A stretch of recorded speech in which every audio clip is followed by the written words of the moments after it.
ആകാശമുണ്ട് മനുഷ്യപുത്രനു തല ചായ്ക്കാൻ മണ്ണിടമില്ല മണ്ണിടമില്ല. അതെ, അങ്ങോട്ട് നോക്കൂ. അങ്ങോട്ട് നോക്കാൻ ബുദ്ധിമുട്ടുള്ളവരുണ്ടെങ്കിൽ ഇങ്ങോട്ട് നോക്കൂ. അതെ, ഇങ്ങോട്ട് കിഴക്കുണ്ട്. ഇങ്ങോട്ട് കിഴക്ക് നിന്നാണ് എന്റെ കഥ ആരംഭിക്കുന്നത്. കിഴക്കെന്ന് പറഞ്ഞാൽ അമേരിക്കയിൽ നിന്നോ അഫ്ഗാനിസ്ഥാനിൽ നിന്നോ ആഫ്രിക്കയിൽ നിന്നോ അല്ല, സാക്ഷര കേരളത്തിൽ നിന്ന്, ദൈവത്തിന്റെ സ്വന്തം നാടായ സാക്ഷര കേരളത്തിന്റെ അഞ്ചുപേര എന്ന പ്രദേശത്തിൽ നിന്നാണ് എന്റെ കഥ ആരംഭിക്കുന്നത്. ഞാനിവിടെ അവതരിപ്പിക്കുന്ന കഥയുടെ പേര് ഇന്നത്തെ ദിവസം. പലവട്ടു ഞാൻ കോളേജിൽ മൈതാനത്ത് പലരെയും നോക്കുന്നത്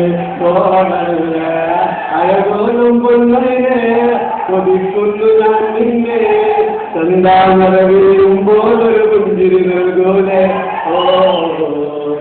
അതെ, എന്റെ കഥ ആരംഭിക്കുകയാണ്. അഞ്ചുമൂല എന്ന പ്രദേശത്ത് വിവാഹം കഴിഞ്ഞിട്ട് 15 വർഷമായിട്ടും കുഞ്ഞുങ്ങളെ തെളിയിക്കാത്തവരും അച്ഛനും അമ്മയും ജീവിച്ചിരിക്കുന്നു.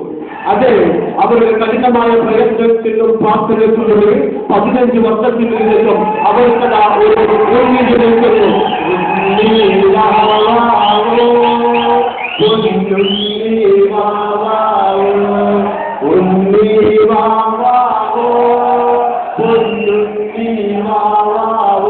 അതെ, അച്ഛനും അമ്മക്കും അത് അവരെ പെൺകുഞ്ഞ് ജനിക്കുന്നു. താഴെ വെച്ചാൽ ഉടമ്പരിച്ചാലോ തലയിൽ വെച്ചാൽ വേദനിച്ചാലോ എന്ന് കണക്കെ അത് ആ അച്ഛനും അമ്മയും ആ പെൺകുഞ്ഞിനെ വളർത്തുന്നു.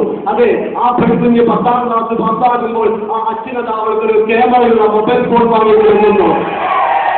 അങ്ങനെ ആ മൊബൈൽ ഫോണിൽ വന്ന ഒരു മിസ്കോളിലൂടെ അത് ആ താഴെ വെച്ചാൽ ഉടമ്പരിച്ചാലോ തലയിൽ വെച്ചാൽ വേദനിച്ചാലോ എന്ന് കണക്കെ ആ അച്ഛൻ നോക്കിയപ്പോഴേ ഒരു പയ്യനുമായി പ്രണയത്തിലാകുന്നു. അന്നത്തിൻ്റെ കമ്മണിയായി സുന്ദരിയായൊരു മോളുണ്ട്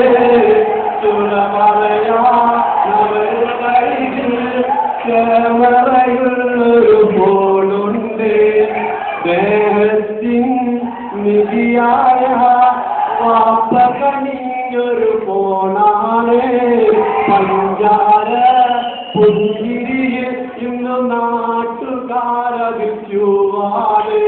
അതെ അതെ, ആ പെൺകുട്ടി ആ ചെറുക്കനുമായി പ്രണയത്തിലാകുന്നു. അങ്ങനെ അതാ ഒരിക്കൽ പോലും കണ്ടിട്ടില്ലാത്ത ആ ചെറുപ്പക്കാരന് വേണ്ടി 15 വർഷക്കാലം കാത്തിരുന്ന് ജനിച്ച സ്വന്തം മകൾ അച്ഛനെയും അമ്മയെയും ഒരു നിമിഷത്തെ സുഖത്തിന് വേണ്ടി, ആ നിമിഷത്തെ സന്തോഷത്തിന് വേണ്ടി അവരെ ഉപേക്ഷിച്ചുകൊള്ളതാ ആ പെണ്ണ് വീട്ടിൽ നിന്നും ഇറങ്ങിപ്പോവുകയാണ്.